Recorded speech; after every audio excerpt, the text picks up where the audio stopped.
evening, everyone. I'm going to call this regularly scheduled meeting of Bridgewater Town Council to order. We have an addition to the agenda, which is an email that we received for the Bridgewater Wall of Fame, which is a request that I'll ask that we make under correspondence for action, referring that to the HAC. So, motion to approve the agenda as amended.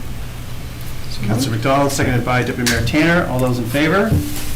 Those opposed? Motion is carried. Thank you. Right down to announcements. Any announcements from members of council? No? I always think Councillor Thorburn always think there's...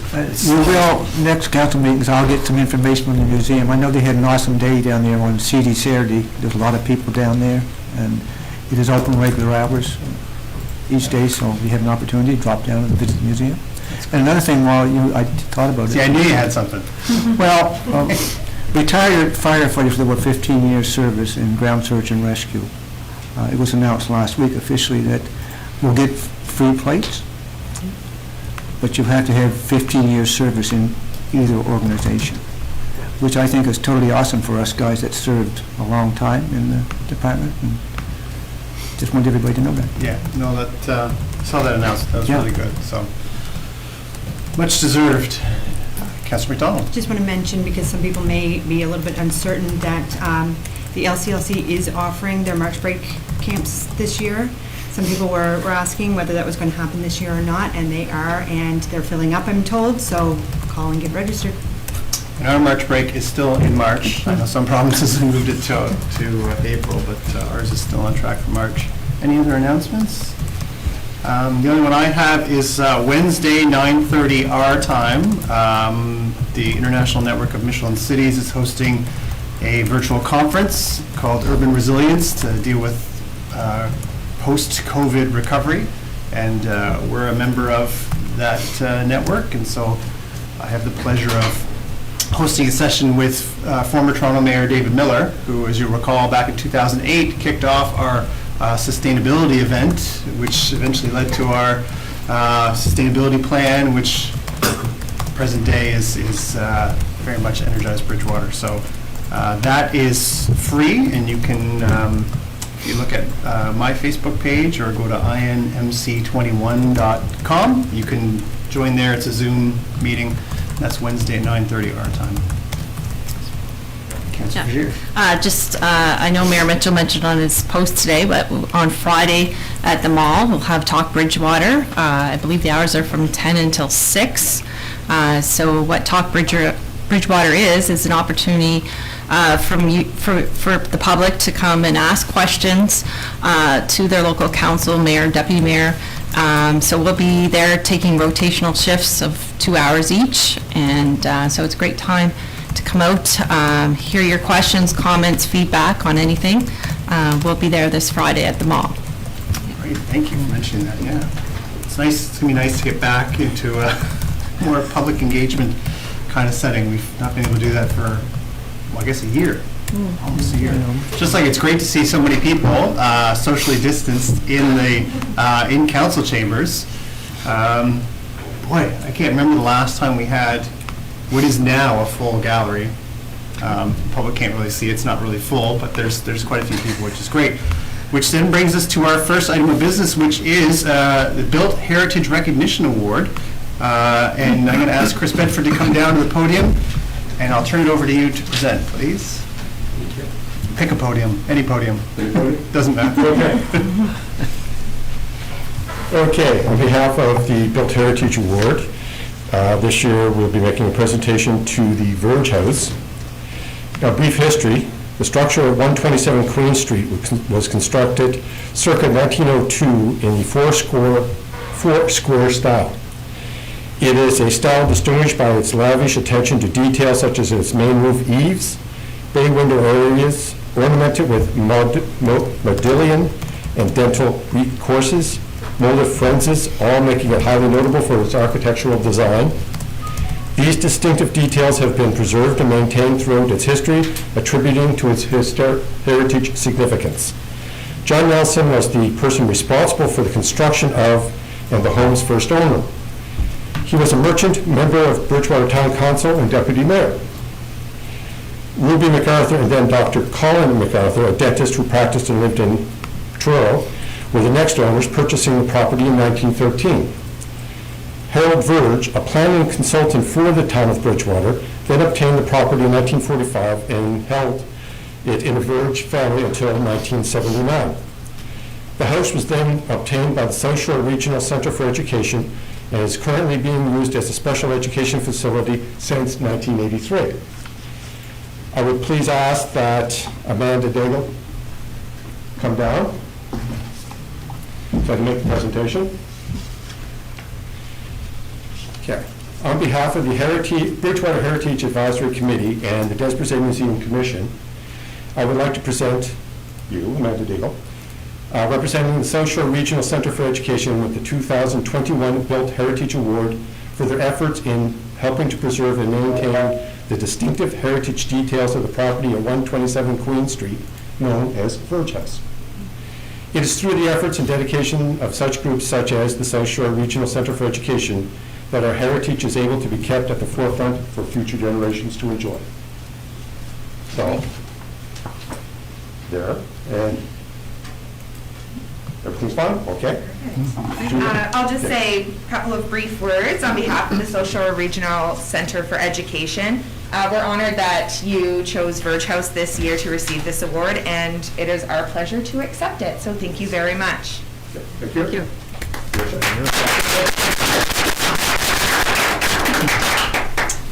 Thank you for presenting that, Chris. Now we'll go down to delegations. And so we have a delegation from Flourish, and that is Chris Andrews, who will be making a presentation to council. Welcome. Thank you. I have hard copy handouts for anybody that feels safe enough to have one. Should I hand them around, or how does that go? You can probably just put them right on the Okay. on the desk there, and That's great. Councilor Thorburn can pass them around. And you've got it up there on the... Okay. Good evening, Honorable Mayor and council members. I think I can take my mask off. She's not on right now. She's talking. It doesn't seem... Good evening. My name is Chris Andrews, and I'm representing the Flourish Wellbeing Society. You want me to wait until you get your handouts? No, you go right ahead. Okay. I'm a resident of Bridgewater, and I have participated in a number of community efforts in the past, such as the community gardens, the Bridgewater Marina, and the Afterglow Festival. Our goal here tonight is to bring a better awareness of Flourish's mandate to help local seniors to understand and to practice healthy aging. The vision of Flourish Wellbeing Society is to create an association that values, promotes, and honors all older adults and their contributions through positive aging opportunities. The mission of the Flourish Wellbeing Society is to build and nurture a nonprofit association of seniors who create and enjoy healthy aging activities within the communities of Bridgewater and Lunenburg counties. Flourish members encourage and support older adults to practice healthy aging, which includes social, physical, mental, and lifestyle activities. We are currently supported by grants from the Federal Red Cross COVID-19 Response Grant and a Provincial Horizons Seniors Grant. The Flourish Wellbeing Society was founded 5 years ago to promote and practice healthy aging. It is run by a volunteer board of directors. Initially, it helped seniors via a snow plowing program which cleaned their stairs and walkways to lessen their isolation. However, a senior center dedicated to the well-being of seniors has been its objective since its creation. It is our intent to create a sustainable social enterprise or cooperative model through membership and community engagement. I'm going to skip the next paragraph because of a discussion within our members. So you've got a little break. We'll go on to the next page. These values mesh with the long-standing goal of the Flourish Family Wellbeing Society to create the Flourish Center of Healthy Aging. In our current work, we are searching for a secure space to do volunteer training in order to lend 25 tablets to up to 500 seniors to learn to use technology. We are working with a national organization called Cyber Seniors and connecting with community groups to deliver these resources to isolated seniors. Right now, we have patient members interested in leading healthy aging activities and new members waiting to lead and/or learn things such as quilting workshops, Fix-It Cafe, music sharing, bicycle repair, stretching, walking groups, and art workshops, to name a few. All of these require a good space to distance. Presently, we give virtual support through our Facebook, which is right there, where seniors can access daily information, message with members, and have Zoom chats. Our website is under revision. The Flourish founders believe in helping people to help themselves. Their model is expressed as lead and learn. It is an ancient model of give and take that works like a wheel. Flourish has carefully built the wheel with many spokes. Now it is looking to the town and the community to determine how they can support healthy aging and help older adults reach their potential. We would like to thank the council for listening. Our specific questions for your consideration are: number one, how can the council work with the Flourish board and members to support healthy aging of people in Bridgewater and Lunenburg County? Number two, the town indicated its commitment to Flourish to use and manage a part of the arena space. However, the space needs renovations. Would the town work with us to find resources to renovate the space? Number three, would the town of Bridgewater and Flourish collaborate on grant submissions to complete work at the Bridgewater Memorial Arena? And number four, would it be possible to share information about future developments, especially with an interested counselor or staff member? I would like to conclude with a sample of messages from Flourish members and friends of Flourish. First one is from Joan Parks. She says, loneliness and social isolation are serious issues in our community, and a gathering place for seniors would go a long way to reducing them. Social connections are also important to reduce the risk of dementia. Please consider making life better for our seniors. Kathleen Moriarty says, in Nova Scotia, older adults help to sustain families, workplaces, communities, and the province as a whole. They care for others, work on community projects, donate time and money to charitable causes, run businesses, participate in full and part-time employment, and get involved in politics. They are leaders, guides, and mentors sharing a wealth of knowledge and experience. We all benefit when we value, encourage, and support these diverse contributions, and that's from SHIFT, Nova Scotia's Action Plan for an Aging Population. Kathleen continues, a positive aging center in our community will support the leadership, guidance, and mentorship and sharing of knowledge and experience of seniors in Bridgewater. Maureen Crawford says, it is very important for seniors to have a safe place to visit at their leisure. Could be a coffee, a chat, or make new friends. They need this for good mental and physical health. Thanks for listening. Wendy Wynot says, and she quotes SHIFT, Nova Scotia's Action Plan for an Aging Population. The SHIFT Action Plan supports valuing and supporting the contributions of older adults that older adults continue to make in our province. Marion Dumont says, it would be a wonderful thing for people to who live alone or are lonely to have a place where they can go and socialize. Anonymous says, people need some place where their minds and their bodies can be stimulated. Without proper interaction, people can just lose it. Frank Benben says, we need a place where there is an opportunity to meet interesting, accomplished people with no pressure to vacate the table. I say, humans need real contact. When they are allowed to play and share stories, they grow and spark each other in miraculous ways that cannot be counted. Older humans need to confer, to share their sorrows, triumphs, and discoveries as only they can. Strong, smart communities honor and support the communion of their older ones as much as the activities of other age groups. Debbie Bunnell says, Bridgewater serves as a center for many of us seniors out in the New Germany area towards Queens County, and a center where we could stop by for a class or a chat would be greatly improve our quality of life. Debbie Brown says, I think this is a wonderful program for seniors to keep active and great for self-care. Santina Kerslake says, Lunenburg County is an area that is expanding with people who have active minds and bodies. These folks need a place to call in, to meet new people. They can have a conversation with, build relationships, and get engaged in the community. And finally, Mary Lane says, wouldn't it be great if there was a seniors activity center or a meeting place for seniors in Bridgewater? That would be such a welcome addition to our town. Thank you. Thank you for that. Are there questions from members of council? So just maybe before, I'll just, should have probably explained this at the top. Normally we have a delegation, we kind of receive the information, we ask questions, and then this comes back to an agenda of council to discuss and then kind of give direction on. But if there are questions, now we can ask them, or if you think of them after, we have your contact information, so we can always follow up. One of our founders has zoomed in. I saw his face up there, Norm Greenberg, Dr. Norm Greenberg. He's listening, so he might be available to speak to as well. There he is, at the bottom. Yes. Councillor McDonald. Does Flourish work on a membership basis? Yes. So how many members do you have at the moment? I haven't counted. I'm new, and we have, on our Facebook, we have 250 people. I've just started recruiting, and I have a couple dozen active people right now. So we're trying to do our tablet launch, and I've moved 4 times in the last 2 months. Oh, Yeah, it's a lot of work. yeah.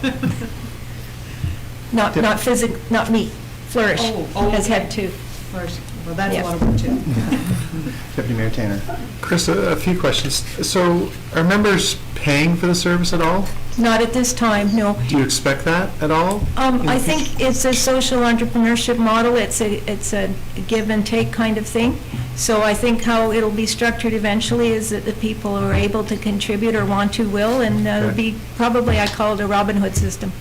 Fair enough. And how do you foresee long-term funding for the program occur? Like, how do you anticipate that to work? Continually relying on grants, or? I think if we're really on target, it'll be a mixed model. Okay. And maybe Norm wants to address that, I don't know. I'm not sure if he's able to speak. Yes, he's waving there. Can you hear me? Hello? Yes, good, Norm. Am I on? Yes. Hello? Can you hear me?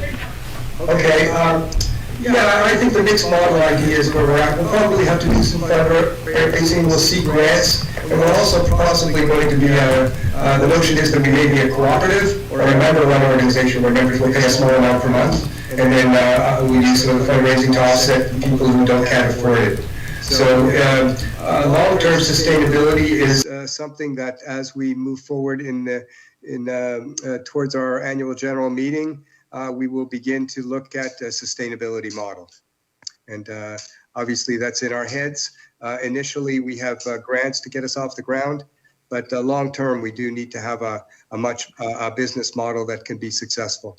We were interested in the arena because the arena allowed us to potentially rent to others, and that gave us some revenue streams to consider. So we are looking at different kinds of business models as a social enterprise or cooperative, so that we have a sustainable future. It doesn't answer your question, but we have given thought to it and have to give more resources to that to how we will be sustainable in the future. You have a follow-up? Yeah, not a follow-up, but an additional question, Okay. I guess, if that's okay. Yeah. You were at HB Studios, correct? A long time ago, Yeah. yeah. And so why the switch to, or the focus change to BMA, I guess? Why not stay at HB Studios? Well, HB Studios was had other people that so we had to give up that space and move elsewhere. So we weren't able to stay there simply because of their business planning. So it became a non-question for us. They just couldn't have us there anymore. And the space there is like a field. So there was very limited space for other activities. There was a small office. So it had some suitability issues, as well as the point reached in time where we just weren't able to stay there. So we've been looking for a space ever since. And when the arena came open, we jumped all over it because it used to be a senior center, and it seemed like the space might be very possible. It was sizable and nice, and once renovated, it might be a welcoming space for seniors to go. Yeah. We looked at HB Studios again the other day, and it's sort of a long, dark tunnel, and the seniors have to pass through an active karate room, and I think it's too much excitement even for active Fair enough. seniors. Yeah. Yeah, go ahead. And your membership, I assume, is made up of everyone across Lunenburg County, or they have the option at least, not just Bridgewater. So are you also doing a similar presentation to the other councils asking for grant funding? Yes. Okay, thank you. Any more? No, that's good.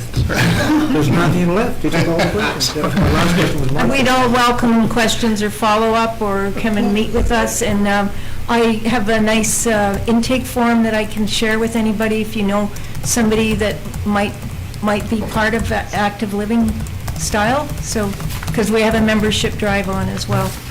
Okay. That's great. And Thank you. as usual, if we have questions, we know how to contact you. And Absolutely. we'll reach out, and this will come back on council's agenda. Thank you so much. Thank you very much. Thank you. Our next item is the minutes from February 8th. Thank you. Thanks for coming. I keep doing that, I keep looking over my shoulder, as if someone's behind me. We have the February 8th, 2021 regular council meetings. Any errors, omissions, deletions? Hearing none. All those in favor of approving them? Those opposed? Motion is carried. And we go down to 7.1, which is planning item special commercial zone C8. This is a public hearing. So I will call the public hearing to order and note that all statutory requirements have been met as required. And so we will welcome Mackenzie Childs down to give an overview on behalf of planning.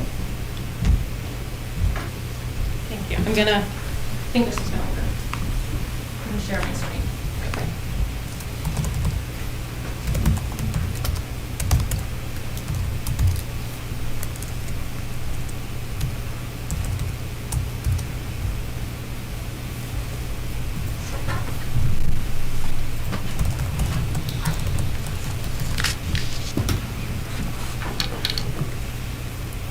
Okay.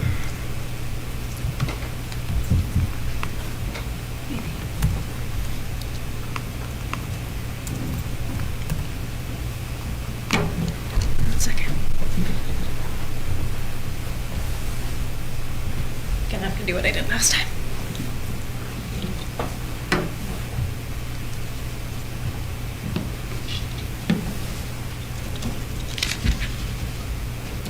Okay, here we go.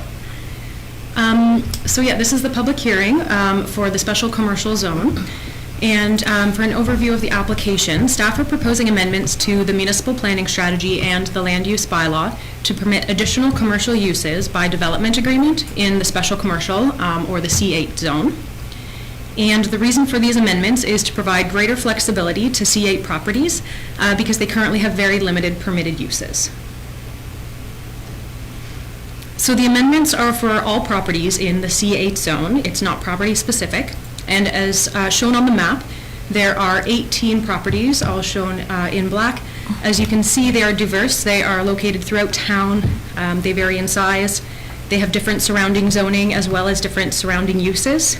They're on a variety of streets with varying street classifications. And they have a range of current uses on all the properties right now. So the C8 zone consists of properties where commercial uses exist in residential areas. The commercial uses were established before land use zoning was created in the 1970s, so they were permitted to continue in the existing buildings. However, controls were placed to reduce any conflict to these residential areas, and the town's policy says that if these commercial uses are discontinued, that council has the ability to rezone the properties to what they're designated as in policy. Designations are found on the future land use map of the municipal planning strategy, and those are what council envisions for areas of the town in the future. And the majority of these 18 C8 zone properties are designated as residential. So the intent of the policy is to transition over to residential. However, staff feel that permitting more uses by development agreement would help property owners because some of the buildings aren't well suited to residential and a low impact commercial business may be suitable. Staff also believe this is supported in policy because the uses are no more disruptive or conflicting than the existing uses, and general town policy supports a mix of compatible uses. So this is a chart of the current permitted uses. As of right on all the properties, there could be single-unit dwellings and two-unit dwellings, and then each property has an individual site-specific commercial use. There are also some permitted uses with conditions, so home-based businesses and residential conversions up to 3 units, and those are in accordance with certain policies. By development agreement, uses are also permitted in accordance with certain policies, and that includes an expansion of building or use, multi-unit residential, and collective residential, as well as inns in pre-1975 buildings. So this is the list of the proposed uses that would be permitted by development agreement, and would be in addition to the existing uses permitted by development agreement that were shown before, not replacing them. So the proposed additional uses, I won't list them all, but they include craft workshop, dressmaking and tailoring, galleries, offices, personal service shops, and retail with specifications, so up to 1,000 square feet, with some more details as well, such as corner lots of arterial or collector streets, and the immediate residential area would have to be the service area. So I'll just mention a few things that might be a little bit vague. A craft workshop is a building or part of a building where craft products are produced and offered for sale, and or where craft instruction may be offered. And household repair services are a building or part thereof used for the repair of household articles, including but not limited to radio, television, and appliance repair shops, plumbing repair shops, electrical, furniture repair shops, shoe repair shops, and importantly, it doesn't include industrial repair services or automobile repair services. So the proposed list is based off what was permitted by development agreement in the 1997 planning documents. In 2014, this list was removed because there was intent to do away with the C8 zone and revert all the properties to residential, so the uses were really limited.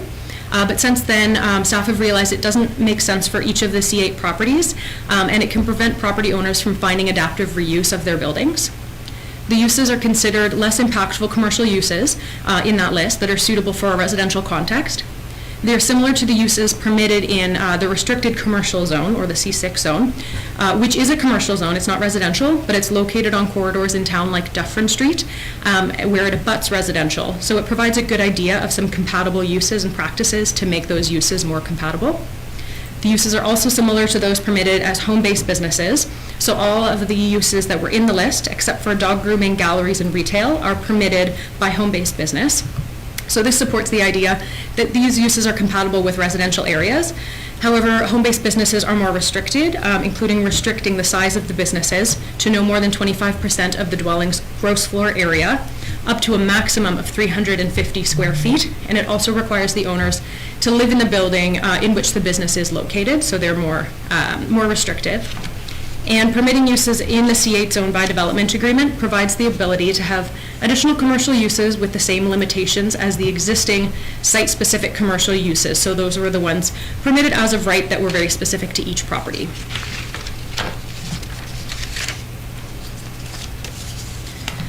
So as I mentioned, these uses will be permitted by development agreement. As was shown on the map, there are a variety of properties that make up the C8 zone. They're located in various places around town with a variety of surrounding zones and uses. So not all of these properties would actually suit all of the proposed additional uses, so permitting them as of right wouldn't be suitable. As mentioned, a similar list of uses existed in the 1997 documents, and those were by development agreement at that time. By going through a development agreement, there's an increased ability to make sure the proposed uses will fit in with the adjacent properties through things like buffering or screening.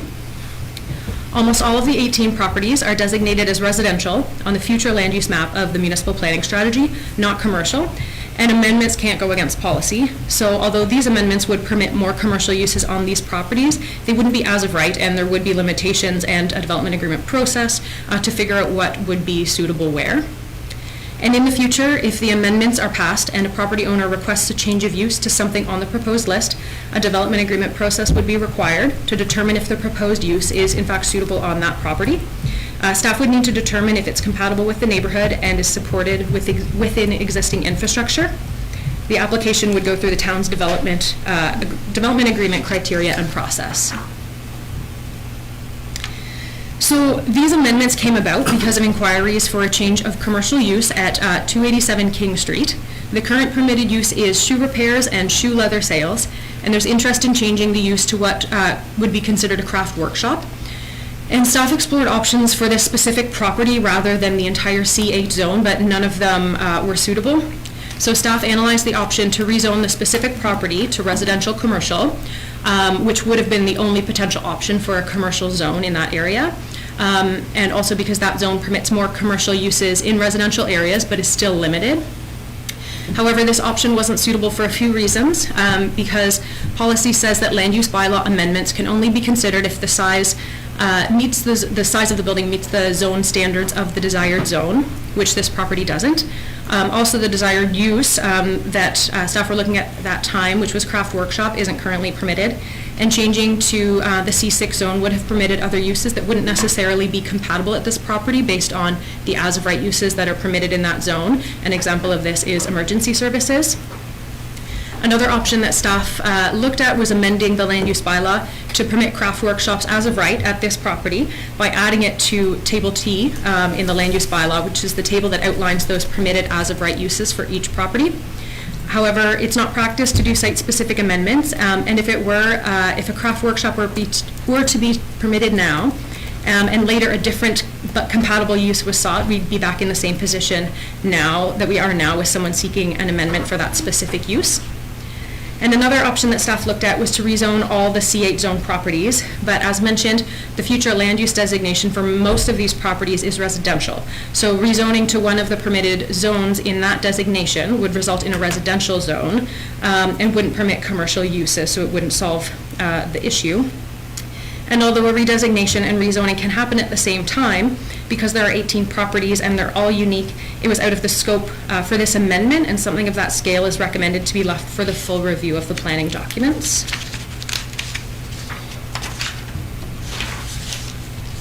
So 2 public meetings were held to discuss the possible amendments. A meeting was held for the property owners of the C8 zone properties. 3 people attended, and the main topics were understanding the list of proposed uses and understanding the timeline of a development agreement. A second meeting was held for the public with all property owners within 100 feet of all of the C8 zone properties being notified. 3 people attended, and the main topics were the impact to adjacent properties, that a development agreement process would be a burden to the property owners, and the idea to exclude residential expansions from the existing expansion criteria that exists. So that wasn't an intention with the amendments at the beginning, but it came about because of the public meeting.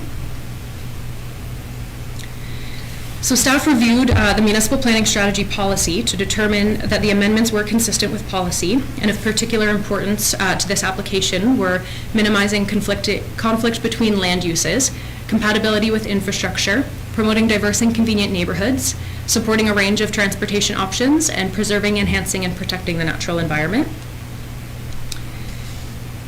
The implementation policies were also reviewed, including policy IM6, as is always done for land use bylaw amendments and development agreements.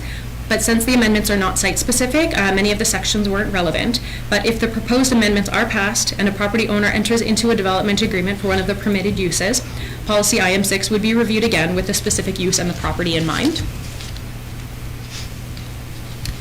So the proposed amendments include a few things. It would add the list of proposed uses that I showed earlier to the land use bylaw and the municipal planning strategy. It would also change policy CDA 5A so that any new building or expansion of a building can add up to 40% of the gross floor area of the existing building, no matter what the surrounding zoning is.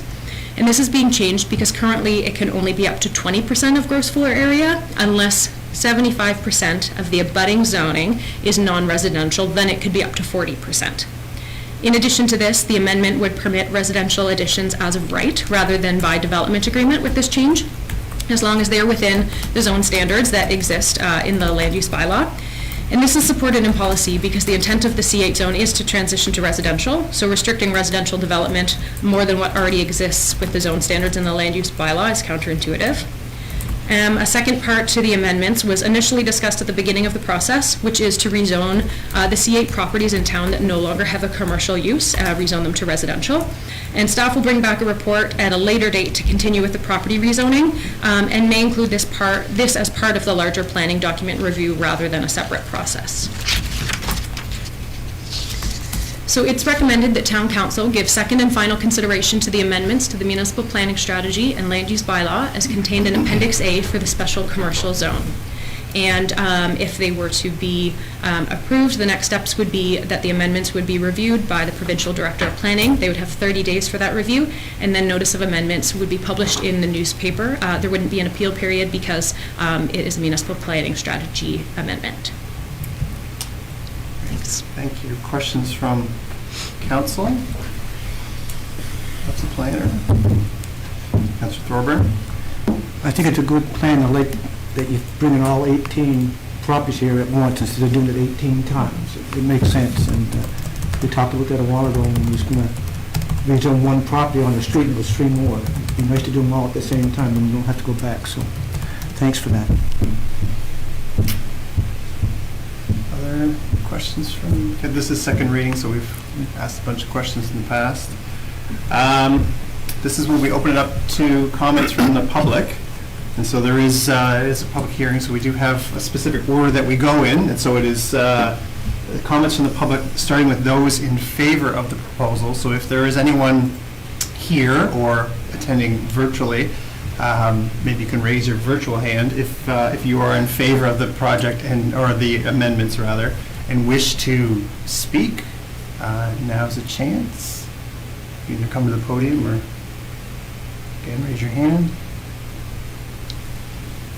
Not seeing anybody.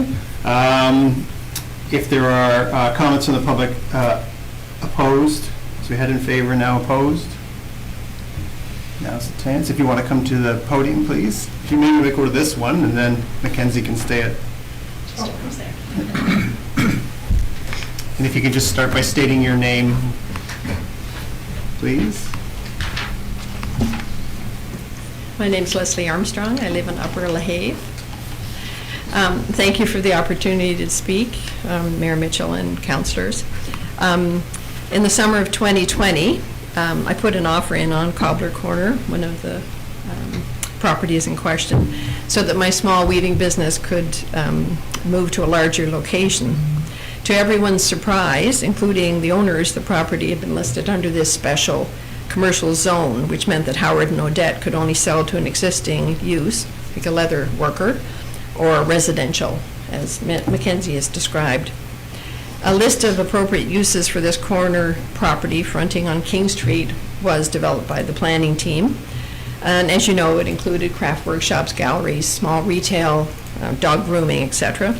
Seemed like a very appropriate list of small businesses that would be compatible, and I would argue improve the neighborhood's vitality and sustainability, and continue to be a part of the commercial environment of King Street. Unfortunately, though, even though this list of businesses at this King Street property seems to be more than acceptable, the amendment before you states that the owner conforming to any one of these uses and wishing to buy Cobbler Corner, for instance, still has to apply for under a development agreement. I was ready to buy the property, but now the onus is on me, which having to bridge financing for months, waiting, the risk, stress, and also needed for the development agreement process and every subsequent buyer, which is equally important.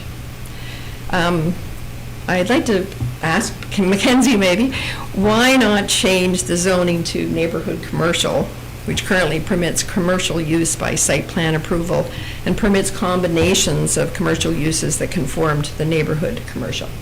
Thank you. Thank you. Sure. So I don't actually know all the details of the neighborhood commercial off the top of my head, but it's focused on corner stores and kind of small grocery stores as well as residential, and it's very focused on certain corners. And like we said earlier in the presentation, site-specific amendments to zones aren't usually what we do, and we did look at different options for like the restricted commercial, the C6 zone and the like, but there just wasn't any suitable options for this, unfortunately, because I do agree that the reason that we're trying to do this is to expand the possibility for commercial, because it is really limited right now. All the special commercial ones are, but neighborhood commercial is also really limited, so it wouldn't have actually helped this specific situation. So that's why. we know the development agreement process isn't fun for a lot of people, and unfortunately, it's a legislated process that has set timelines. We wish it was a little more streamlined as well. That's an argument with the provincial government, I think, in terms of the timelines that has to meet, because it is quite an onerous process. Are there any other members of the public opposed that wish to speak?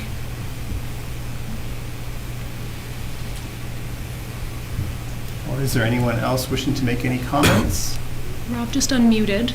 On the screen. I don't know if. Yeah, hi, my name is Rob Cusack, and I appreciate an opportunity to just speak for a moment. So, Mr. Mayor and Council, good to see you virtually, good to be a part of this meeting, and I thank Mackenzie and Sandra for helping me get connected in order to participate. I guess my general concern, being a neighboring property, 287 King Street, my primary concern, living in an historic home, is that if the property at 287 King were to change, or perhaps see a second floor or some addition thereof there too, it would dramatically impact my property, block out a lot of sun, and I think have a detrimental effect on my property value. And I guess my concern too is that the properties are so very close that if an addition or something was built, a second story or whatnot, it would be a dramatic effect and change, impact my neighborhood. So that's my concern. I'm certainly in favor of progress, and I know that a lot of time has been spent identifying these 18 properties, and it is a lengthy process, so I congratulate you on getting us this far. Thank you. Thank you. So, yeah, just a few things. There are some changes that could affect the building structure that are in the proposed amendments. So, the proposed use, the list of proposed uses that would be done by development agreement would be in existing buildings, so it's restricted in that sense. It would also go through a development agreement process, so things like traffic would be analyzed and general compatibility with the surrounding area. So this specific property isn't being looked at for this, but it would be in the future if someone came to apply for a development agreement for that property. But the one thing that would change is that with the amendments, we would, the changes would permit residential additions as of right rather than by DA. So if it was a residential addition, you could see that increase in height like he was talking about, because right now it's actually really limited up to like 20%, so they couldn't even increase even if they were doing residential to like a full floor. So this is increasing the ability and it would be in line with the zone standards that exist in the land use bylaw. So those include yard setbacks as well as height. So rather than, it's really specific for the C8 zone right now, so rather than it staying specific, it would just kind of level it off with the other permitted uses. Like if it was residential, it would fall in line with the land use bylaw rather than being zone specific anymore. So with the development agreement process, though, you have, like you said, setbacks and buffers and things that would be would be built into the DA. Yeah, if they wanted to do one of the commercial uses. Yeah. Okay. Any other comments? Do you have a question? Yes. Mackenzie, has there been any discussion in the planning office about either doing away with C7 or merging C7 with another? There has. Yeah, so okay. This is the C8 one, Yeah. but also C7, there's been conversations about both of those. So C7 is the neighborhood commercial, Yeah. and then this is C8. And yeah, there has been. So it was, like I said, there was more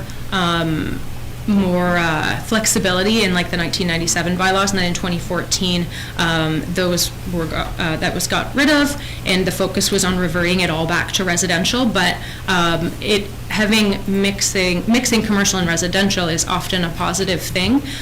So that's why that's kind of bringing it back. And there's just a lot of restrictions with both the neighborhood commercial and the special commercial that don't seem as necessary anymore, so that's something that would be looked at in the larger planning review. Okay. Any other questions? Councillor Thorburn? Just one on page 14 of your slide, Sure. slide 14. Which one is 14? Which slide is it? 14. I don't Slide have the 14. slide numbers. Mine's numbered, I'm sorry. The one from the last. Oh, next steps, yeah. Yeah, it said notice of amendments published in the newspaper. Shouldn't we get with the new way we communicate, which is social media? Yeah, good Because question. it doesn't have any mention there, and maybe the whole process should be enhanced or changed to reflect the time and the generation of which we're living in. And has the provincial government followed through with its amendments to the Municipal Government Act? It would be. It would be. So I think we're in year 6 or 7 or 12 of the review. Yeah. We have to legally put it in the paper of record, which is a good old-fashioned newspaper. But we would also put it on social media, would we not? Yeah, we can do more, Website, yeah. yeah. We started to, and then it's something that we want to do, so that's something that we can do more than Okay, just the newspaper. that's awesome, because that's where you're going to get readership. Okay, thank you. Any other questions? I would like to thank members of the public for attending virtually and in person. It's never easy to kind of put yourself out there and come forward and state your name especially at the podium. I always find it, like, I could talk here for hours. Don't worry, we're not going to. But when I get on to the podium on the other side, I get nervous. This isn't too many group of people. So I appreciate you coming and speaking to us, and virtually as well. Is someone prepared to make a motion? Councillor McDonald. I would move that Town Council for the Town of Bridgewater give second and final consideration to the amendments to the municipal planning strategy and land use bylaw to permit additional uses by development agreement and reduce limitations to building expansion as contained in Appendix A of Document 20-158C, the special commercial C8 zone. Thank you. Can I have a seconder, please? Councillor Frazier. Other discussion? Ready for the question? All those in favor? Those opposed? Motion is carried. Thank you.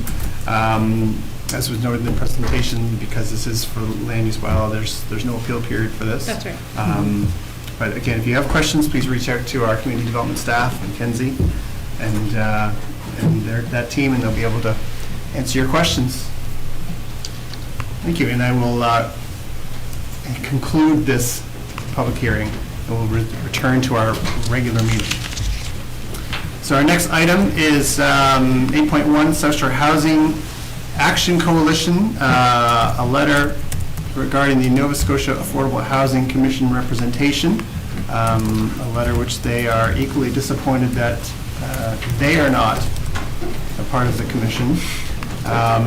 So part of it is thanking us for expressing our disappointment in not being on there with other municipalities.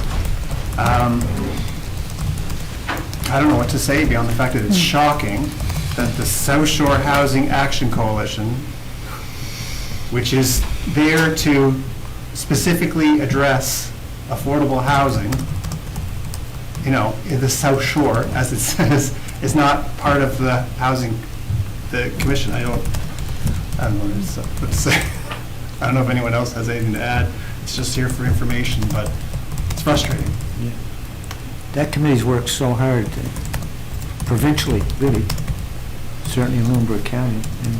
Yeah, so I hope through all this interaction with South Shore Housing Coalition, NSFM, Town of Bridgewater, and our counterparts around the province, that whoever assuming it's a new Minister for Municipal Affairs and Housing tomorrow, will reconsider who should be a part of this housing coalition. If you don't want to make it political, then don't put any of us here.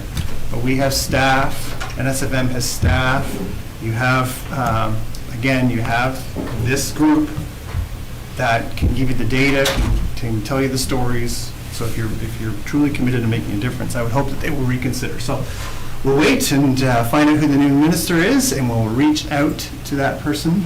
There's probably some value in reissuing the same letter that we sent to Minister Porter, to the new minister, and try again.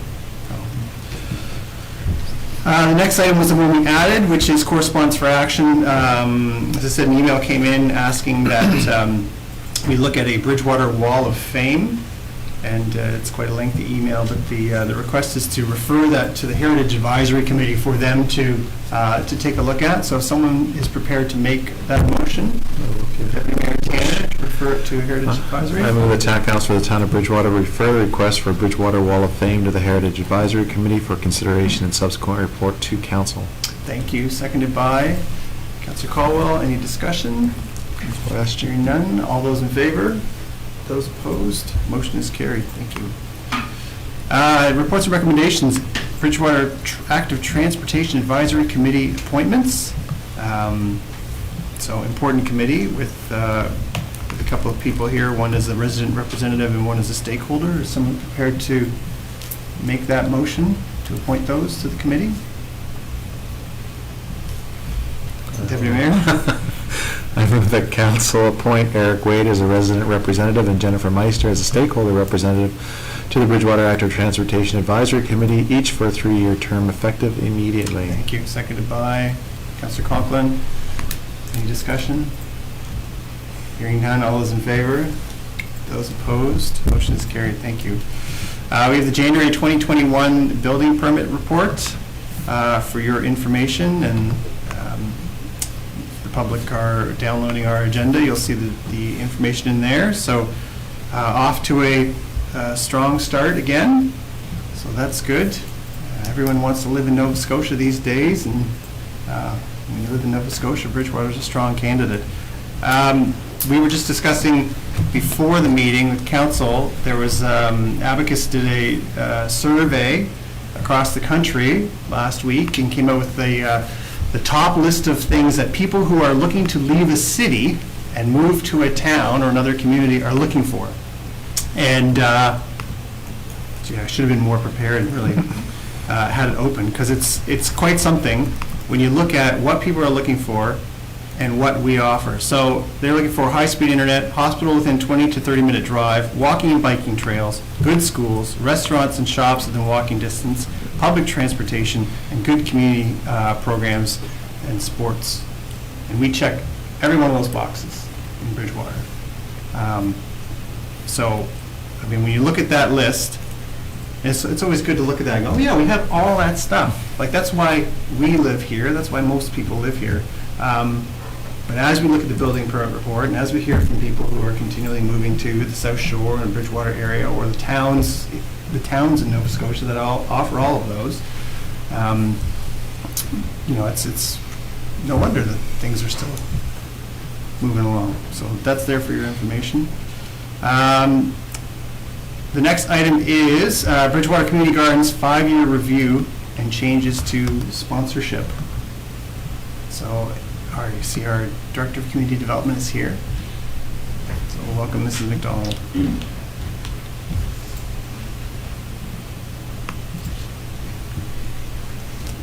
Thanks. So this is just a report for information at this point in time, just as a preparation for the upcoming operational budget. And really, it's also a bit of a celebration of the past 5 years of our partnership with Helping Nature Heal for the Hodgepodge Community Garden.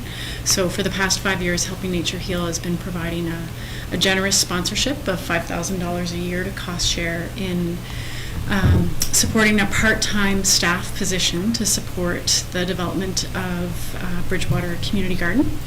And that has comes to a close at the end of this fiscal year. And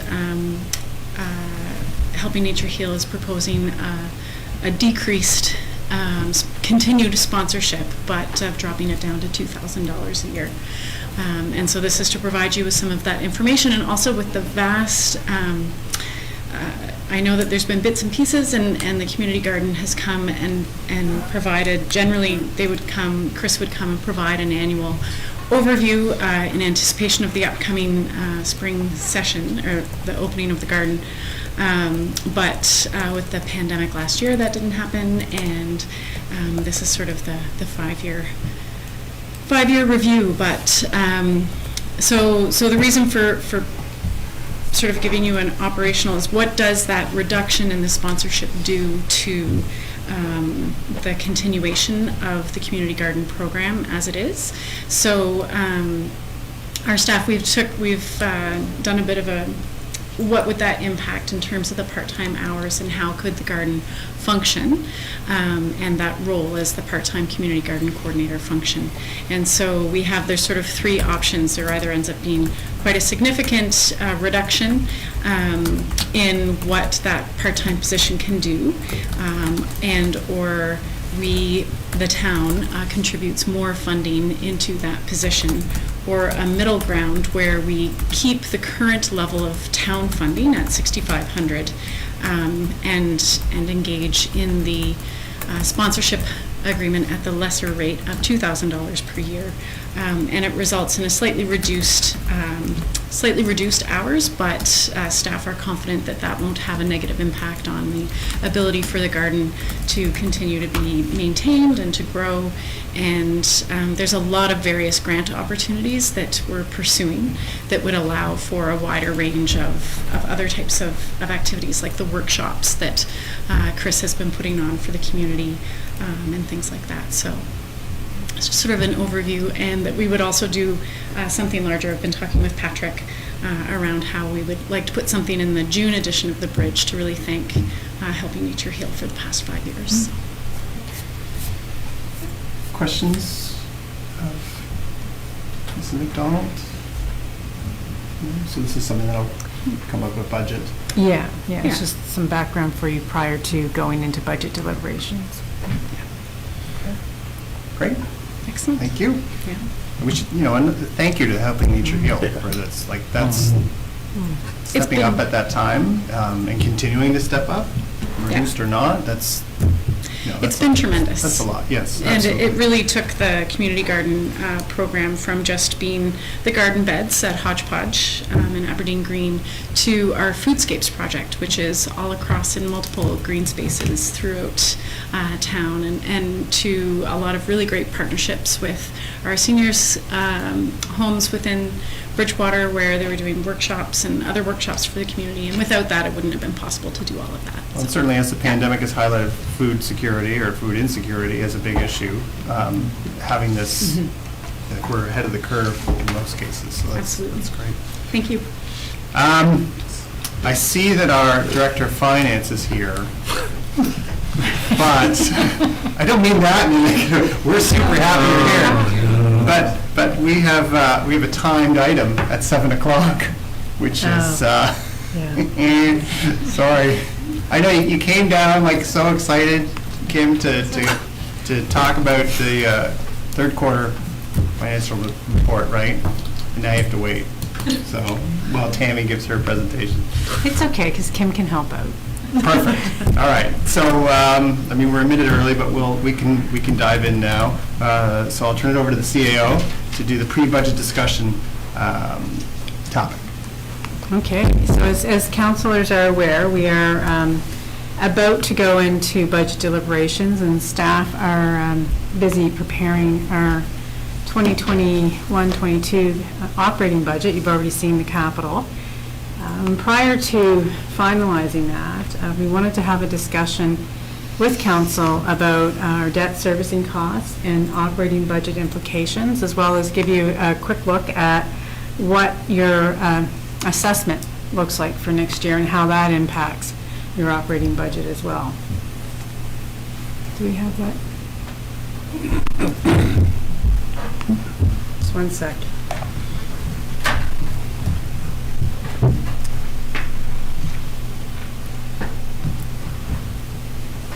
So I'm just going to pull it up on the screen. I didn't look up.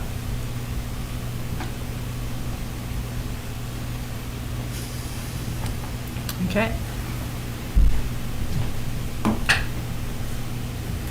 So this is just a quick look at your assessment for next year. So assuming no tax rate increase, that we keep the tax rate the same, you can see that compared to last year, 2021, we've had a slight decline in our commercial assessment, and our residential assessment hasn't really grown that much over between the 2 years. So what we end up with in terms of new revenue for the town for its operating budget, if we kept the tax rate the same, is $17,000.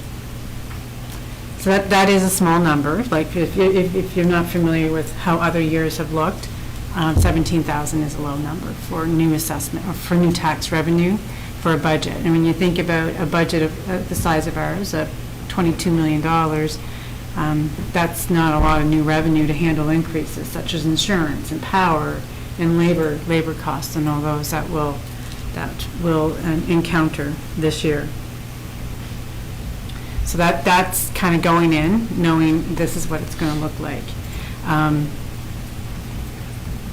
So we know that tax revenue is only a slight increase with the rates held the same. Our debenture payments are increasing this year by $75,000. So not only do we have the normal operating increases, but we have other things in our budget that increase as well, and debenture payments are one of them. As we borrow, we pay back through our operating, both interest and principal payments. Our baseline will increase. We have CUPE negotiated increases. We have a new service this year of economic development. There's CPI increases, and we've all been warned that our insurance premiums are going up again this year. So those are things that we have to plan in our baseline. Even if we do nothing new, those things will increase.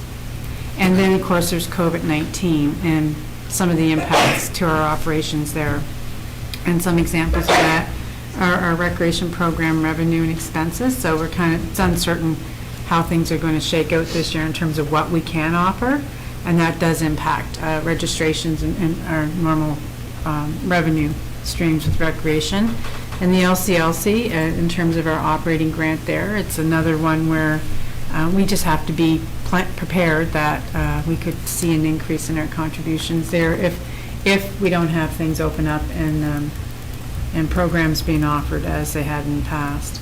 And our solid waste is also impacted by COVID-19 as well. So some of our tonnage is up there in the residential side as opposed to the commercial, but we pay based on tonnage, so we have to accommodate that within our budget. And of course, we've also looked at increased trail maintenance and park maintenance because we're trying to encourage our residents to go outdoors and be active during the pandemic so that they can maintain their both physical and mental health. So we'll have some increased costs there.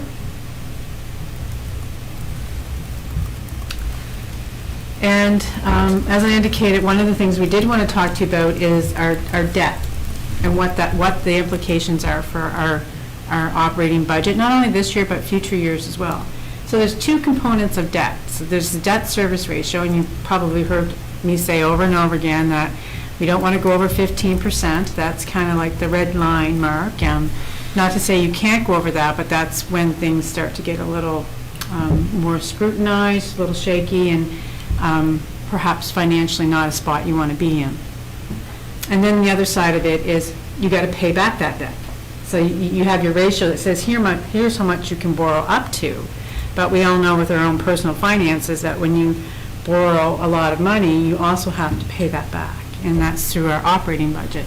So this slide shows you the debt service ratio impact. Now you've seen our capital budget, and we know that we have a fairly aggressive capital budget, but one that contains mandatory projects, things that we don't have a lot of discretion on.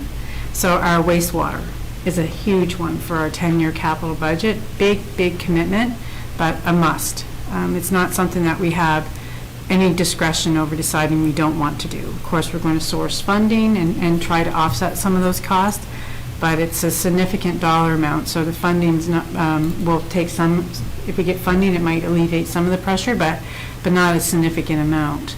And in addition to that, we have the Exit 12A interchange. That's also putting a little bit of demand on us for a few years in terms of our debt debt service ratio. So you can see that in the first column, this shows you status quo. If we didn't change any rates at all, we would hit 15% just based on our existing capital plan by 2026-27. And then we go over that. If we just look at the sewer rate, so council's asked us to look at the sewer rate and move it to more of a cost recovery or user pay based on consumption, and we'll be doing that. So if we assume that that's equivalent to a 10% increase every year, you can see that we don't hit 15% until 27-28, one extra year. If we just looked at every year on a year-by-year basis and said, okay, what does the tax rate need to be to support our operating and our debt servicing costs? And I will add that we've made some assumptions about the operating budget in this 10-year plan, that there is an increase every year. I believe it was 2% that we increased the operating budget by on an annual basis, and that, you know, we made assumptions about revenue, like assessment growth and all those things. So they're projections, but if we just reacted as the year came, that column that says tax rate increases to eliminate annual deficits shows you that you're just adjusting the tax rate to keep you below the 15%. And you don't hit 15%, obviously, because you're adjusting your tax rate to stay there. If you looked at, and the next few columns show you, okay, well, what if you looked at trying to level out some of the spikes? Because you'll see that when we do the tax rate increases to just on a year-by-year basis, as we determine the need, there's going to be some spikes. So if you looked at trying to level that out, we give you the scenario of 5 cents, 10 cents, 15 cents, and what does that look like? And you can see that we stay below the 15%, which is good for those three scenarios. The next slide shows you kind of what does that mean, though, in terms of your operating budget. So this is your surplus deficit outlook in terms of rates and the rate impact. So, remembering our debt service ratios and our desire to stay under 15%, the status quo, we go over 15% obviously, but you can see that if we kept the tax rate the same and made no adjustments, and 22-23 we're in a deficit. That means you have to adjust the tax rate because we're not allowed to budget for deficits. So you either adjust the tax rate or you change something within your baseline to reduce your cost. Right? So, but that's what that looks like, and it's an accumulative deficit, so that's not a new amount every year. You add it in each year as you go along. But by 29-30, the accumulated deficit would have been 14.5 million. So clearly not sustainable with the existing tax rate. And that's primarily due to our debt servicing cost. That will be introduced as we borrow for our capital projects. If you increase just the sewer rate annually by 10%, you can see that it's 23-24 where we start to encounter the deficits and then have to do something. If you just increase the tax rate annually to address your cost, you can see that you're always in a surplus position. And this shows you what that looks like. So if you just reacted on an annual basis, you would have your first spike in 23-24. And you can see that over at the end of 27-28, you've had a 20-cent cumulative impact. So we're going to just adjust as we need to on an annual basis. That's what we're projecting that would look like. And you'd be up to $1.85 by 27-28. If you looked at, how do we, because there's some spikes in there, so how do we avoid the spikes? Can we level that out? There are things that you can consider. So you can look at increases, so we've given you the scenario of what would 5 cents, 10 cents, 15 cents look like. And you can see that with 5 cents, you buy yourself another year, and then with 10 cents, another year. But what you're doing is you're getting surpluses in those years before you hit the deficits. And there's some things that that staff are suggesting you might want to consider with respects to that. One of the things we did mention to you previously is that our capital reserve budget is one that is perhaps a little underfunded. So you can look at your capital reserves to fund some of your capital budget. And what that does is it lessens the requirement for you to borrow or to fund through the tax rate. And it also provides you with funds to enable you to respond to perhaps emergency or unexpected situations or opportunities as they might arise that you might not otherwise have been able to participate in. Our FCIs indicate that combined reserves are low risk if the balance is greater than 40%. And we have 33.8, but only 11 of that is in our capital reserve. So it's a small amount given the amount of assets that we have. And our operating budget hasn't, over the last few years anyway, really had any contributions to the capital reserve. So we're not building it up. What we are doing, though, is the capital budget pulls from what's in our capital reserve over the next 10 years. So we're projecting to go from 2.1 million to 1.7. And so we're not adding to it, we're taking away. And there may be something that council wants to look at in terms of where do you want to go with your capital reserves. We know we're not contributing to them. And it financially, I guess, or fiscally, it is a good practice too, just for the reasons that we mentioned. So if we're up here and we're looking at surplus years, and those are things that council may want to consider is building up your capital reserves so that you can respond and react and lessen the amount of borrowing that you have to do in future years as well, because you know you have significant capital that you have to do. This just gives you that picture. I know it might be a little hard to see, but it just shows you what our capital reserves are made up now, and you can see that we go from 2.1 and it just goes down. So we're not putting anything in, we're taking out. That's the way that it's showing right now for a 10-year capital, and it may be something that we want to look at adding to as we go. So, in summary, based on the analysis that we've done, or Kim's done, in terms of looking at our debt servicing cost, we know that it's going to necessitate a tax rate increase at some point, if not already. Understanding that your assessment growth this year is giving you $17,000 of new revenue in your operating budget, and you have right off the get-go $75,000 in new debt servicing costs, that we're either looking at reducing our service levels to reduce our cost, or we are looking at revenue to balance it out, because we are not allowed to go into a budget year budgeting for a deficit. That's not allowed to happen. And as indicated, our capital reserves are low. And so it is something that we may wish to look at, council may wish to look at. And as I said, that provides you the ability to respond to emergencies, take advantage of opportunities, as well as lessen your borrowing costs, which ultimately lessens the amount that you pay for capital. Because you know that when you borrow for capital, you pay for the project, but you're also paying interest payments on that too, so it actually costs you more.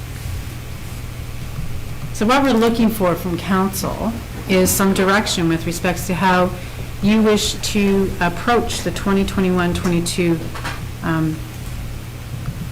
fiscal year and subsequent years, understanding that there's some of these challenges that are in our way.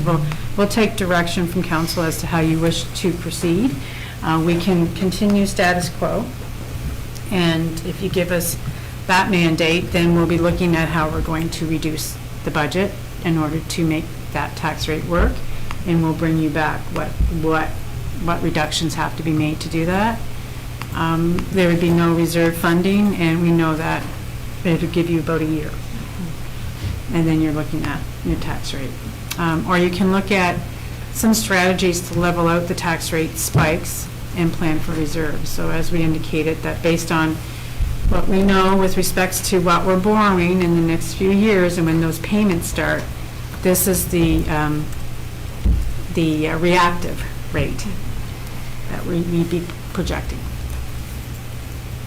Thank you for that. Questions, comments from council? Deputy Mayor? Tammy, perhaps for the public's information, I guess, we've only seen $17,000 increase, but yet, you know, the building reports certainly have shown tremendous building. So why are we only seeing a small increase? Yeah, so the assessment roll is based on, I believe they're about 2 years behind on residential. Not, commercial's a little bit more new. They're actually, they're probably right on with commercial, but residential is a few years behind. So any increases in residential, we might not see for a few years. So commercial, that is partially based on the business itself. It's the books, yeah. Is impacted directly by COVID. So it's reflected in those numbers. It's kind of frustrating that one column is today and the other column is 2 years ago. And will take time to catch up. Okay. Other questions? Councilor Bergier? Yeah, just looking at the chart with the sewer rate increase and the different options for tax rate increase. I know the sewer rate increase didn't really, wasn't, when you look down, it doesn't impact as large. I was just wondering if you did scenario with both the sewer rate increase and the tax rate? So that's actually reflected in all of those? Yeah, so thanks for that. But every like Kim projected that 10% increase in sewer, it stayed throughout. So the tax rate is 5 cents with the tax rate increase. Okay, thanks for. Councilor Thorburn. Just a couple questions. Tammy, that sewer increase, capital, is that without any government funding, just our own? That's right. We have what we know in the budget. So I believe we have about $2 or $3 million more of federal funding that is coming this year and next year and maybe the year after. And then, of course, we'll be applying for funds, but that's based on what we have. But even if you throw a couple $1 million in there, it does nothing to those numbers. And Kim's shown me that. It's like, well, then give me that $2 million in my bank account. Well, yes, that's right. But it has to be because of the amount of capital. It has to be a really big number to really change that. Unfortunately, I just wanted to ask the question so the public would know that's with $0 except for their tax dollars funding the sewer. Zero. On those numbers. Yeah, just what we know, which is about $2 or $3 million. Yeah. Other than that, it's your gas tax is in there, and but there's no infrastructure funding. And as I said, even if we did get some, the amount that historically we've gotten, like a couple $1 million, isn't going to put much of a change to that chart. We've been kind of fortunate since I've been on council with growth, which has allowed us to pay for the increased salaries and cost of doing business. And now we just need more money to continue with the projects that we need done in a timely fashion. And I think that your capital reserves is probably a good example of that, that, unfortunately the town didn't have the opportunity to really build those up, but if you had a higher capital reserve, your ability to do capital projects without having to borrow or fund through the tax rate would be a little stronger. But we don't have the funds to facilitate depreciation on assets, which would allow us to replace a fire truck instead of borrowing $1 million and financing it over 20 years to do it. So, anyway, okay. Yeah, so I think it's important to note we haven't had a tax rate increase since 2012. Yeah. I think it's also important, because people are probably looking at that going, what has happened? So we've talked about this a lot.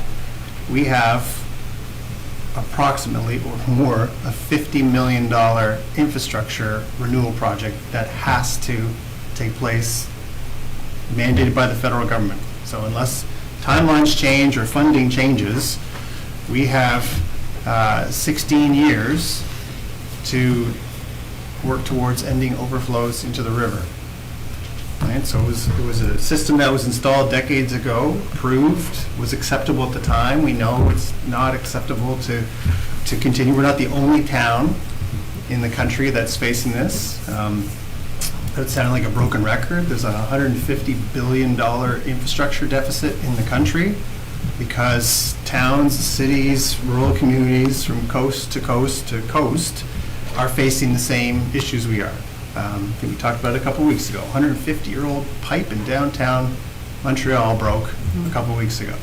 So we know we have pipes that are still a century old or close to a century old. So these have to be fixed. And quite frankly, even if the federal government turned around tomorrow and said you don't have to fix it, they should be fixed because we should not be overflowing into the river. Right? We want to be green and sustainable in this column, then we have to be green and sustainable in all our columns. So that's part of it.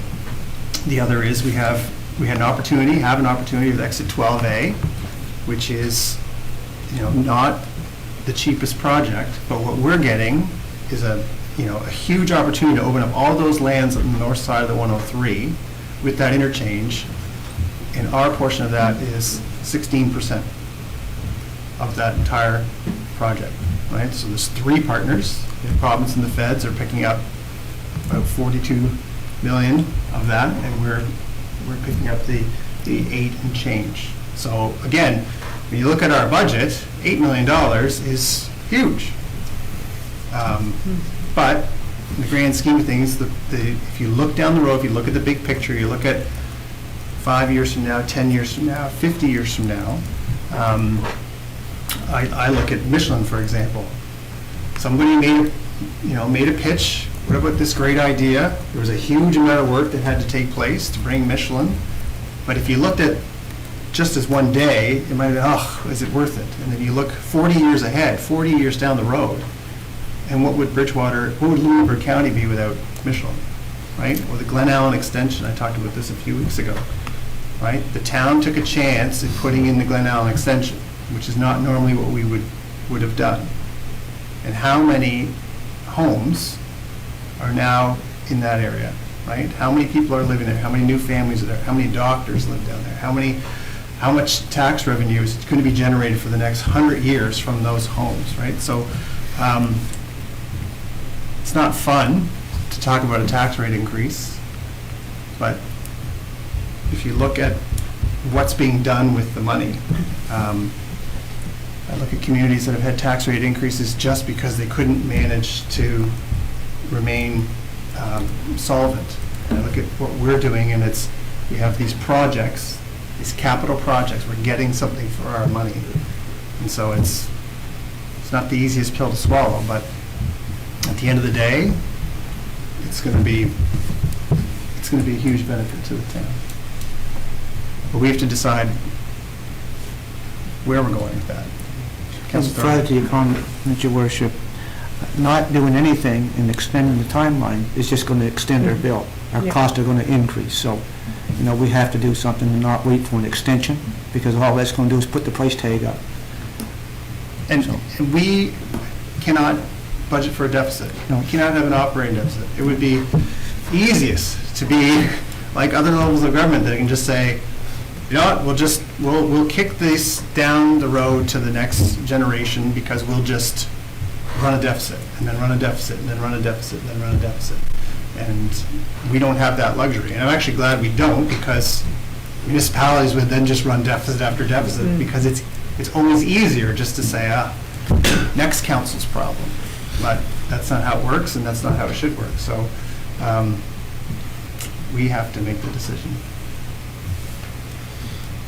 Councilor McDonald. So, in an attempt to try to start to provide some sort of direction, we've increased services over the last 10 years, weathered a pandemic and not seen an increase in 10 years. I think it's inevitable at this point.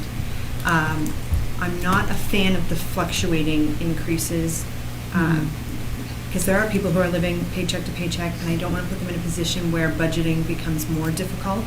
And I think that fluctuation could present a bit of a problem for some residents. So I've been kind of leaning away from that option personally. But if anyone else has any ideas of how that might be better than other options, I'd love to hear. Deputy Mayor? Do we know what the average house assessment is in Bridgewater? What's, just so we can understand. 200 to 300,000. Okay, so the average homeowner would be, at 10 cents, would be paying 10 an cents extra is about $100 for every 100,000. Yeah. So that'd be for a $300,000 home, that'd be 300, or 200 for 200,000, or so that's easy Yeah, math, easy math, right? yeah. But that's what you'd be looking at, is $100 for every 100,000. And just to give you an idea, 1 cent on the tax rate residential gives you $53,000. If you combine commercial in there, it gives you a total of 70. So if it depends on what rate you want to look at.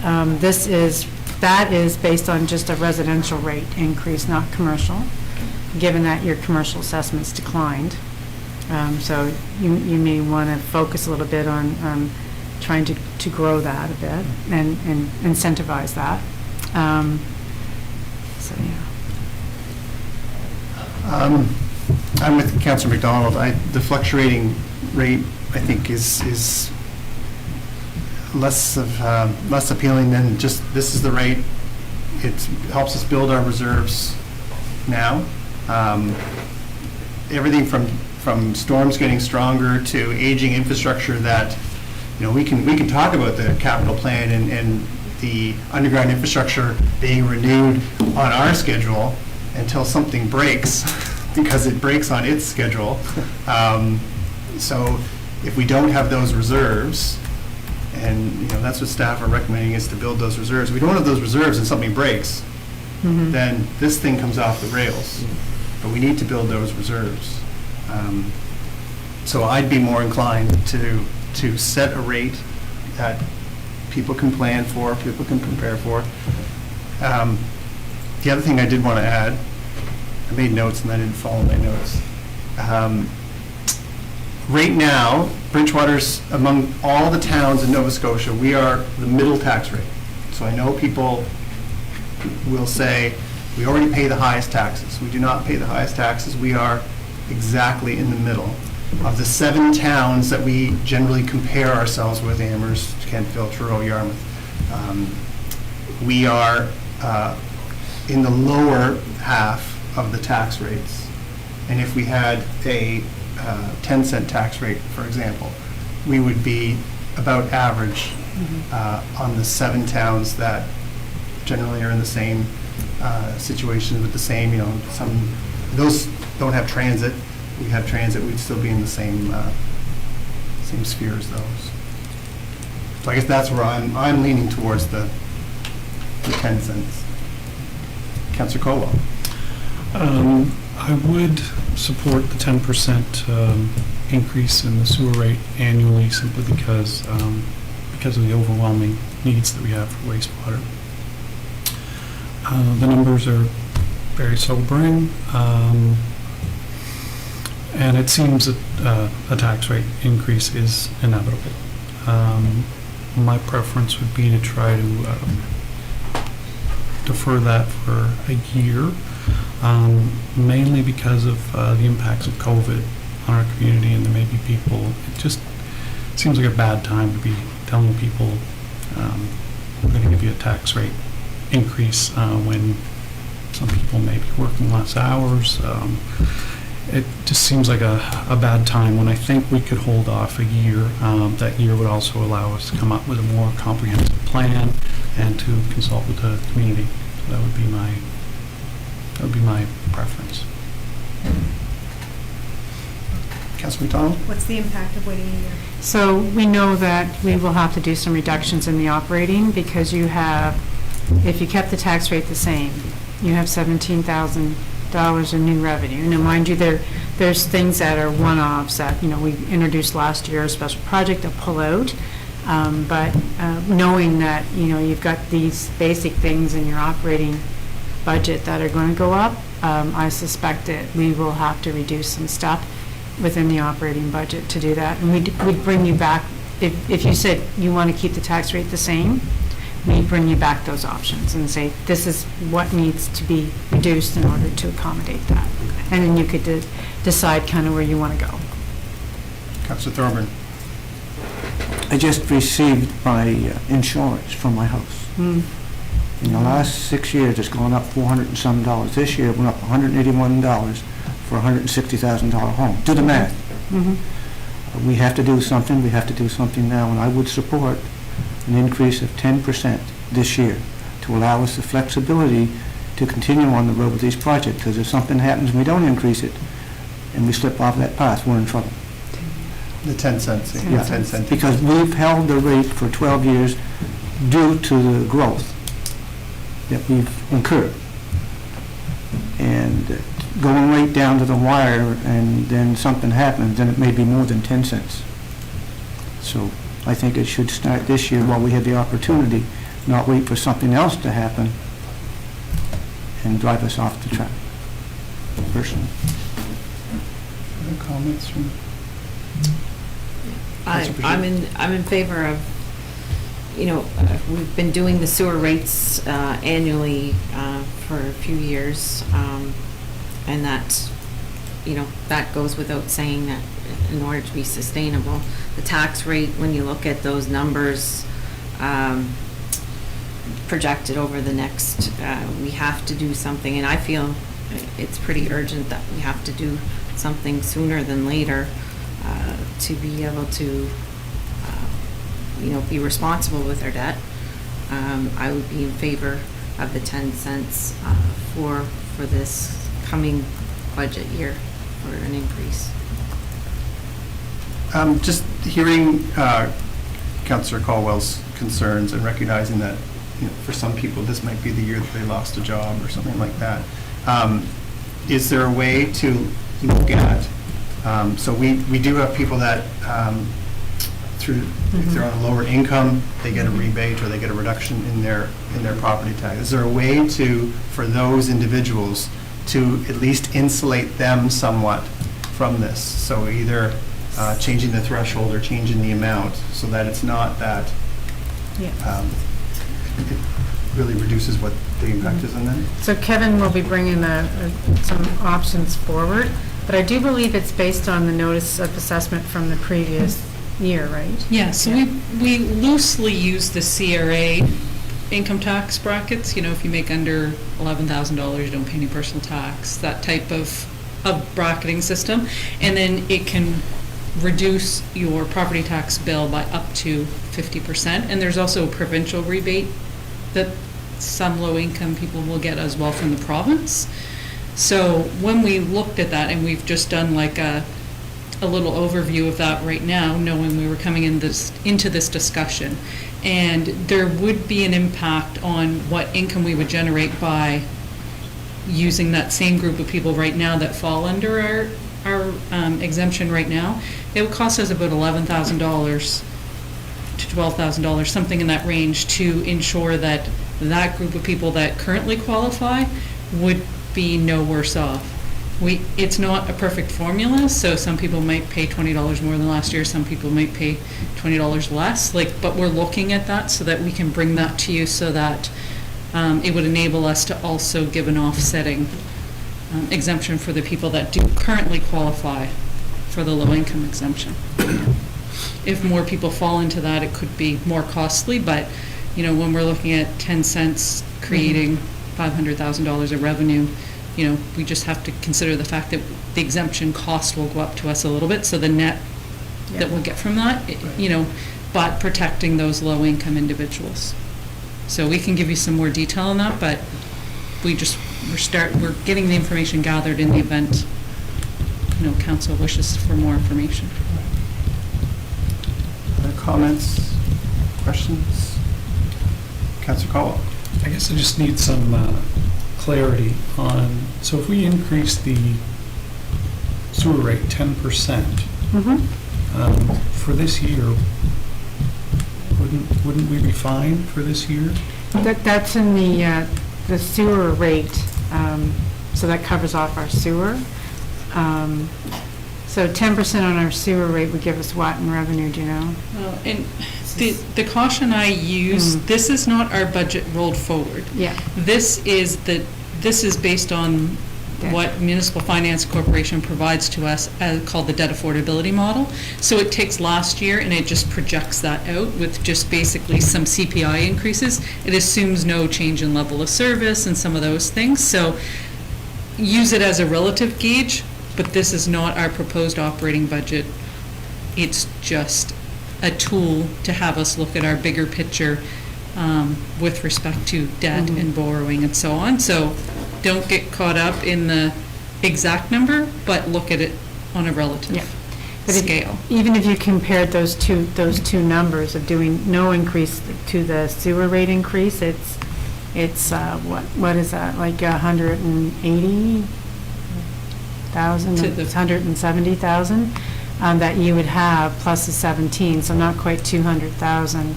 And I would suggest that your operating budget's going to have a little bit more of an increase than that. Just knowing the QP, the insurance, and your 75,000 in debt servicing costs, like those are new. So, Councilor McDonald. On the surplus is going into reserves. I'm very much in favor of that. I've had conversations recently with people who kind of questioned there's a fine line between putting away for emergencies and positive uses and overtaxing. But we are working, part of our strategic plan was to work on a policy for what our reserves are going to look like and where we want them to be. Okay. Yeah. So then we don't we don't really run the risk of that at the moment anyway, but. No, but like for instance, this year, when Kim does her Q3, she'll show you that we're projecting a surplus. Now, some of that is because we got the COVID-19 restart funding, and of course, we can't just spend that on whatever we want, right? It's restricted to what you can do with it. So we've got that earmarked, but there will be a surplus, and with those surpluses, you have the opportunity. They go into your operating surplus and then over to your operating reserve, but you have the opportunity to look at, putting that into your capital reserve as well, if you want to. Councilor Conklin. I'm just curious, what's the relationship between COVID and an increase in our solid waste tonnage? Yeah, so what we're seeing is that more people are at home. So, like people are doing things in their home, like, I don't know, materials go to the curb. They're crafting, but they're just home more. So so commercial waste has actually gone down a little bit because restaurants were closed, but your residential's gone up on the flip side a bit. So, and I was actually just looking at some of the tonnage numbers, and some of the rural areas have seen a greater hit because their waste has gone up on the curbside collection, but that's the risk, is that we'll see an increase there. And we know with LCLC this year, we will see an increase in our operating budget by the end of this fiscal year in terms of our capital grant, our operating grant to them. And so next year, there probably will be some limitations to what can be offered there, so their revenue will be down, and we'll have to make that up. I think if you look at the NSLC numbers, it's they're at home, they're drinking, according to those numbers. But hopefully they're recycling. Oh, yes, of course. Bloomberg County, of course, they're recycling. We still pay for that, though. Councilor Thorburn. Yeah, I think it's important to remember, I think 4 or 5 years ago, and I think maybe Andrew brought the topic up about our sewer rates, and we were supporting our sewer rates from our general tax rate.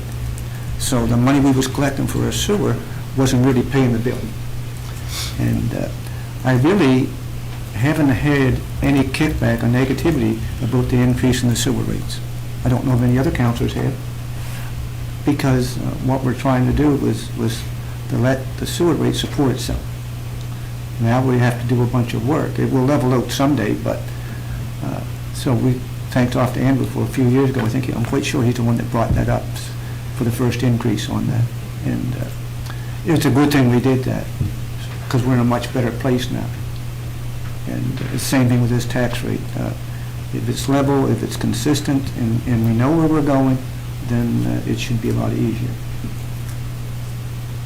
Any other comments?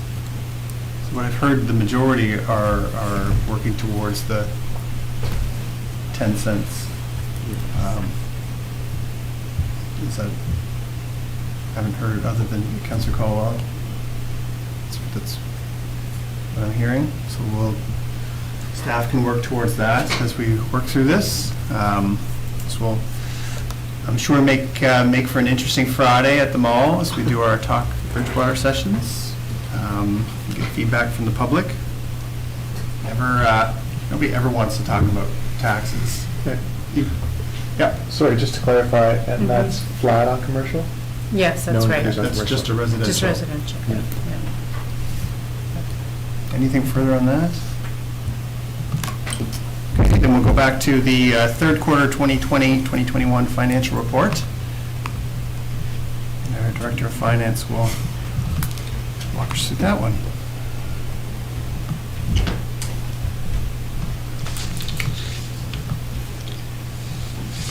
The good news is I get to give you positive news on this end.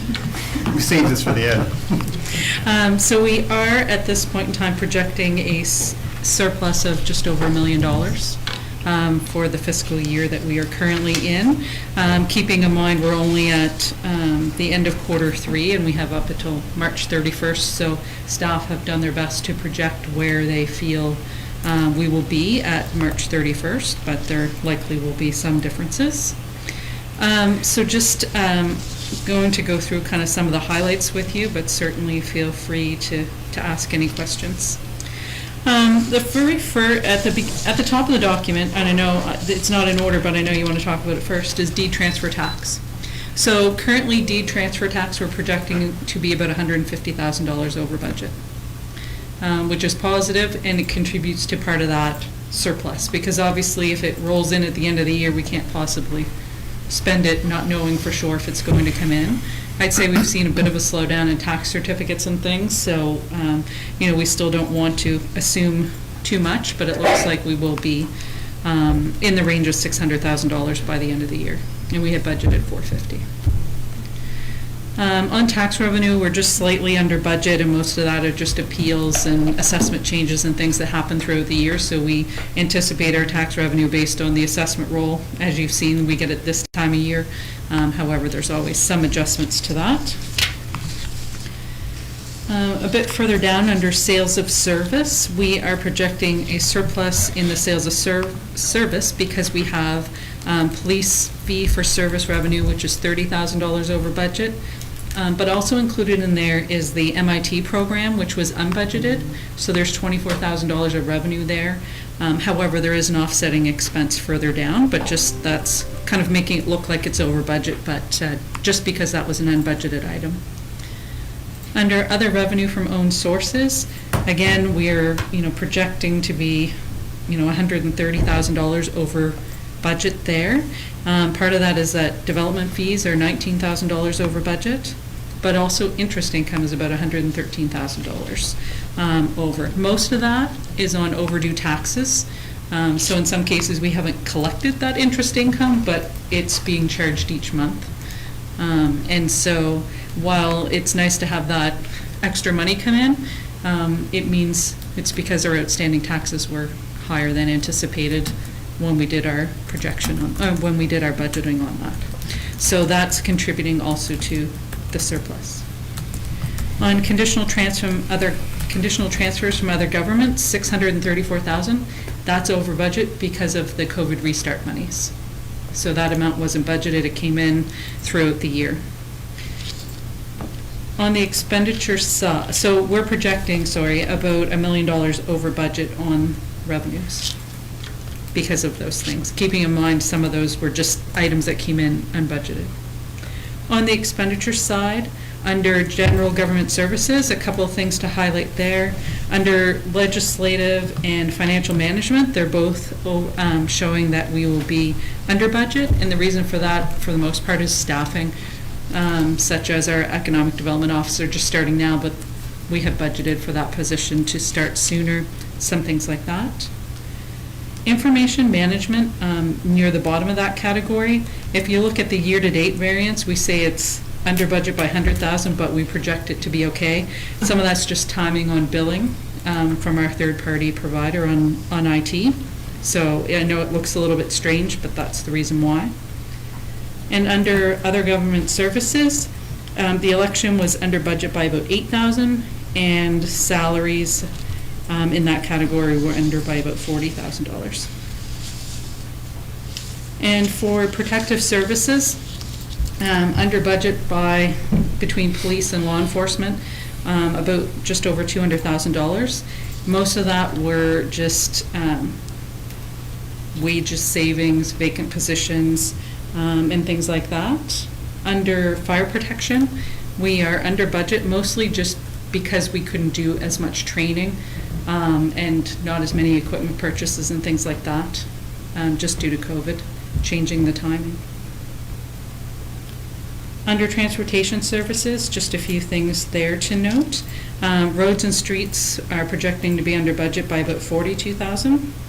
Snow removal and clearing, $81,000 under budget. Just, we've had a mild winter until after this quarterly report. Oh, you just jinxed it now. So hopefully, yeah, well, hopefully the projection's still accurate, because we've had lots of snow and cold weather after the date of this report, or not after the date of the report, but up to December 31st.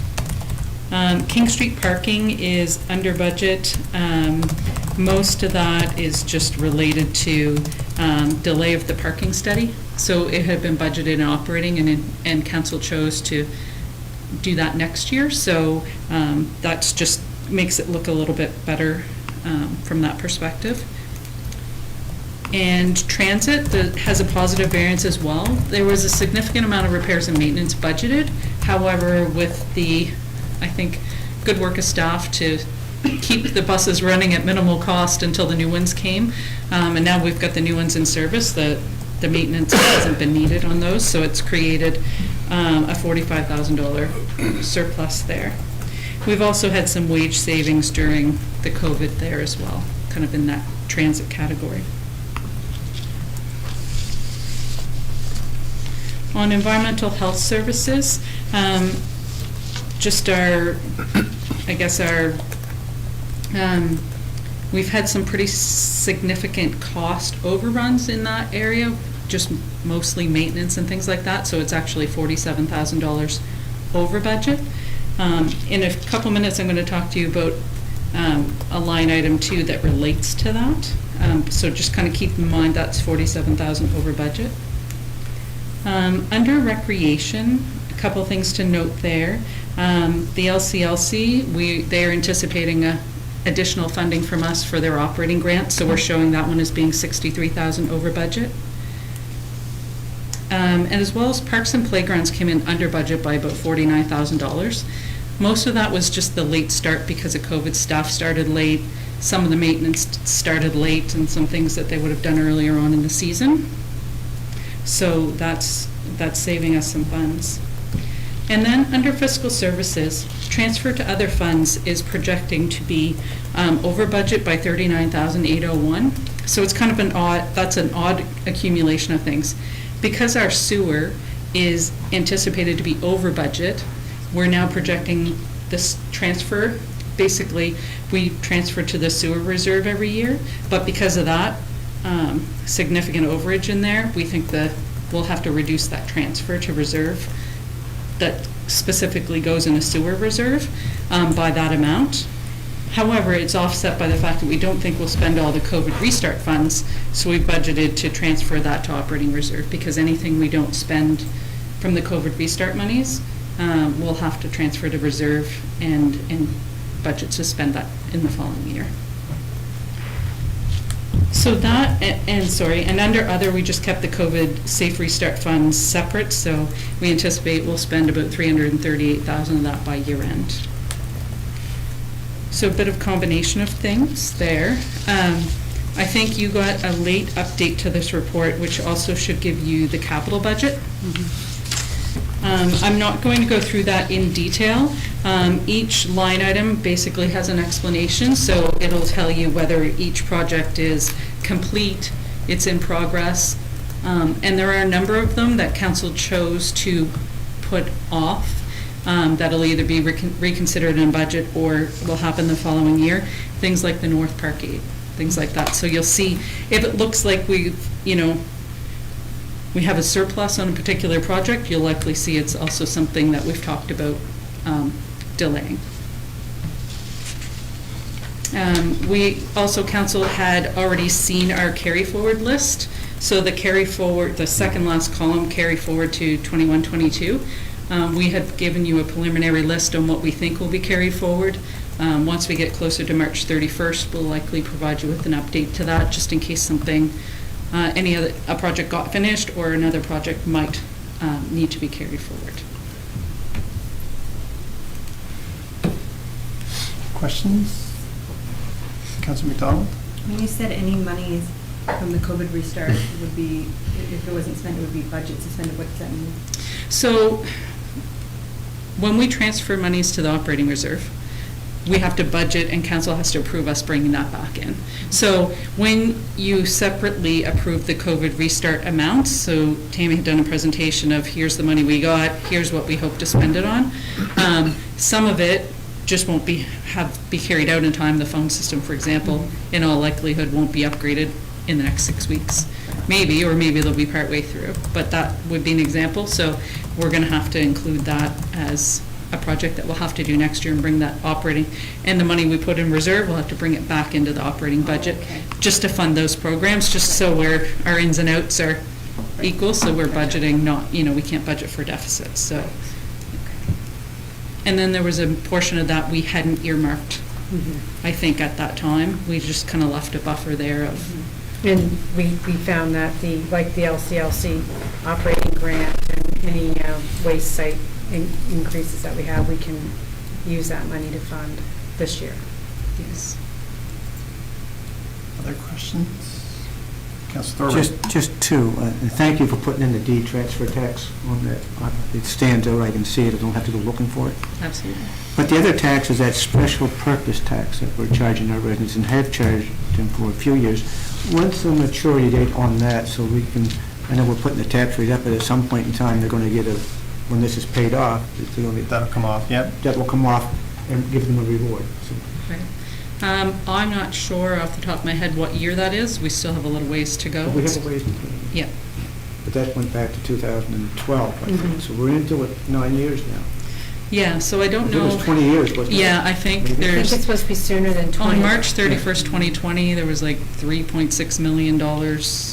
So if you divide that, by the, roughly, I think we're paying that off at $362,000 a year. So I think it gives us about 10 years. Cool. Okay, great, thank you. Other questions? You look like you have a question. Yeah, I better not ask. That's a good question. Anyone else? All right. Thank you. Okay. Thank you for that, Mrs. Hopkins. And that, we already did the pre-budget discussion, so that concludes this agenda. We have an in-camera meeting after for a real estate matter. Motion to adjourn. So moved. Councilor Thorburn, seconded by Councilor Caldwell. We are adjourned. Thank you.